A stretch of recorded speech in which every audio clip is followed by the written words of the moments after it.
زما د ژوند کیسه بلا د خوند کیسه په مانیری کې اوسم د ښکلو ځای کې اوسم نامه تسکین لرم په عشق یقین لرم. السلام علیکم ملګرو، عزیر حیون یم، یو ځل بیا د شیشې نه تاسو ته مخاطب یم. ملګرو، تاسو ته معلومه ده چې حیون ویب ټي وي تاسو له داسې پروګرامونه وړي چې پروګرامونه تعلق ساتي د ادبي خلکو سره. هغه ادبي خلکو کې یو داسې شخصیت چې د هیڅ تعارف کولو محتاج نه دی، د میډیا ښایست دی، په میډیا هغه هم ډېر غټ نوم ګټلی دی. خو چونکې د ملګرو غوښتنه وه چې تسکین صاحب له لاړ شي او ریکارډینګ دې وکړي، نو دغه شخصیت هم تاسو ته نن په دې شیشه باندې مخاطب کړی دی. غواړو چې د هغې د ژوند متعلق یو څو پوښتنې د هغوی نه وکړو او تاسو سره یې شریک وکړو. السلام علیکم. وعلیکم السلام، ډېره مهرباني. لالا څنګه دی؟ خیر طبیعت هم ښه دی؟ بس وختونه یې تېرېږي. ژوند څنګه تېرېږي؟ ژوند بس کله سخت دی کله نرم نو بس ژوند هم د دې نوم دی، بس تېروو یې. لالا، مانیری خلک ستاسو په وجه پېژني، دې کې شک نشته چې ډېر غټ نوم هم وګټو. دې ته په کم نظر ګورئ؟ بس الله کی دین جی، بس دا د الله خوښه یې. مونږ ته خپل ځان پته چې څومره وکړو، خو دا بس دی زه سیله نشم ورکولی. خدای دې ورته سیله ورکړي چې دی دومره مینه ساتي. جی. او مونږ شاعري کوله هغه وخت کې لکه داسې نه کیسټ وي نه ټیپ و دغه و نه، د دې دپاره کولو چې دا به داسې وخت راځي. ټیک. خو بس هغه چې څه قسمت کې مقرر و نو هر سړی اظهار ذات غواړي. هر سړی دا وایي چې زه دې وپېژندی شوې. ټیک دی. بعضې خلک بدماشۍ کوي نو هغه زیات نه زیات څلور کلي یې بیا وپېژني. ټیک دی. او موږ له خدای چې کوم دی نو بس هغه په غریبۍ کې هغه دوره راکړي چې د افغانستانه پورې خلک چې څنګه وایي موږ خو نه خبره، خو خلک چې څنګه وایي چې افغانستان کې او بل په دې نټ او دې دغه سره خو په هر ملک کې موجود یو. جی بالکل. نو بس دا د الله خوښه وه. نو دې کې شک نشته لالا چې ډېر غټ نوم هم وګټو، بلکې په ټوله دنیا کې زه به ووایم چې سوشل میډیا راغله هغې سره تاسو نور نوم هم خو د مخکې نه ګټلو.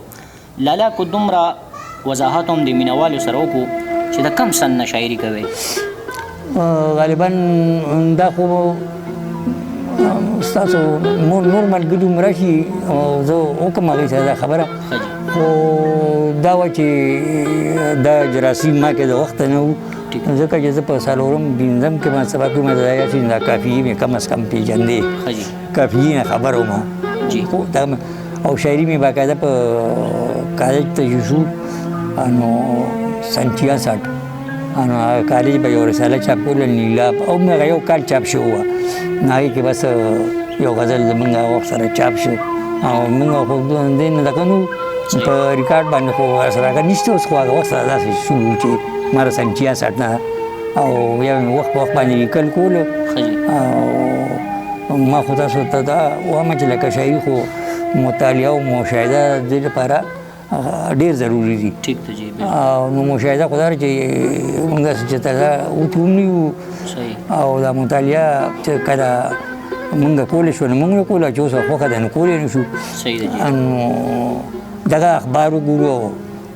کالم معلم چې کوم دی نه پکې لیکلي نو دغه زموږ علمیت دی دغه پورې. او نور د کائنات په خپل یو کتاب دی، بس دا زه ګورم سټډي کوم. شک نشته لالا، ماشاءالله تاسو علم الله ډېر درکړی د علم سمندر یې، زموږ د فخر غر یې، الله راته ټول عمر ژوندي ساته. امین. کتاب چاپ شوی کتاب څو لرئ؟ ما خو د ملګرو په غوښتنه باندې دا خورا ورا شهید چې دا ونه کتاب ورسره چاپ کړو. او ما غالبا سن 73 کې یو لوبه لیکلې وه چې ما وی چې دا که ما ته پته نه دی مونږ ته راش خراش کړو نو هغه داسې و چې ښه خوشې سارا وې دی که فایز چا ویلي ده ستا به ته زما وې نو دغه ما دا کړو ما یو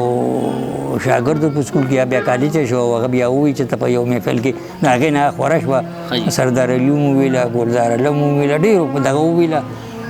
خو زما په خپله باندې زه چې ذهن هم کچاو سل تر یتر کې و غالبا نو ذهن دومره پوخ خو نو د هغې مونږ دغه هم ونه کړی شوه تراش خراش هم ونه کړی شو ځکه مونږ ته خو دا پته نه وه چې دا به داسې دا کېږي نو د هغې کتاب ما د مارکیټینګ په لحاظ سره ورته دغه نوم هم کېښودل چې ځکه ما وړو به زه ولیدم نو به یې ښه خوش سهارا دی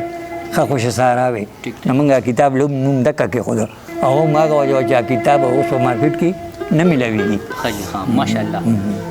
لالا ډېرو سندرغاړو دله سندرې ویلي دي غزلې دله ویلي دي لالا د کم شاعر نه متاثره یې شاعرۍ کې نن سبا کې او جي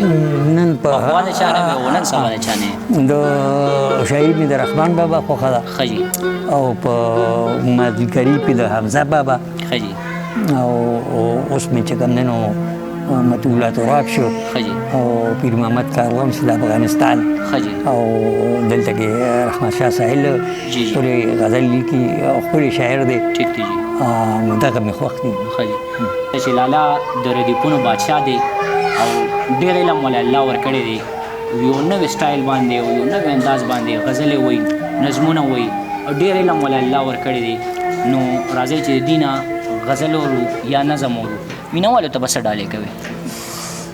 نو دا ملګري کله کله راشي نو زمونږ خو حافظه اوس کمزورې شوې ده نو یو څو راته یاد دي چې یو څیز تکرار کېږي بیا بیا هغه لونده کې زور او مزه نه کوي نو ما ډایري مې ځان سره وړی وم که دې کې چې نوی شی داسې دا کو دا یو به درته خندا خبره وکړم یو سیاسي جلسه وه نو هغې کې لیډر لا نه ور رسېدلې او زه خلکو مجبور کړم ما ته ویې چې یاره څه څه ووایه ما د هغې یو څو شعرونه درته وایم ما پې مکتب یا نه دا کړی اوس به له مکتب ورمه چې خړ دریاب ړانده که باندې زه هغې وطن کې اوسم خړ دریاب ړانده که باندې زه هغې وطن کې اوسم او د اوسان ټول صاحبان دي زه هغې وطن کې اوسم او لیډران په سټیج باندې د یو بل جامې وباسي خو پټ په یو بل مهربان دي زه هغې وطن کې اوسم او اوبه څکو دپاره نشته او د انسان وینه ارزانه ډاکټرانې کسابان دي زه هغې وطن کې اوسم ډاکټرانې کسابان دي زه هغې وطن کې اوسم او په کروڑونو روپۍ واخلي او په چلو نرې ماپ کړي نو چې شتمنې غریبان دي زه هغې وطن کې اوسم چې شتمنې غریبان دي زه هغې وطن کې اوسم نو مکتب مې پرې نه ده کړې ډېر ښه لالا ډېر ښه دا نه وی دغه نو دا ما نه دی ویلې بلکل دغه ځکه چې دا کې دا څه عوامي غونډه کوم دی او دغه نو خلک خو دې نه دغه والي خو دا لفظونه پکې داسې دي چې بل ته به خامخا تکلیف رسېدلی دغه لویو خلکو ته هغوی ته خیره تکلیف کې ښه دي لالا مینهوالو ته پته چې لالا سپینې سپینې وایي بچام نه راته ډي څه به راته نور راته څه وایې داسې چې مې ویلې کوم یادې کې ګورم سهار د لرې لا خو شپه پاتې ده او جانانه غوږ شه لا کیسه پاتې ده سهار د لرې لا خو شپه پاتې ده او جانانه غوږ شه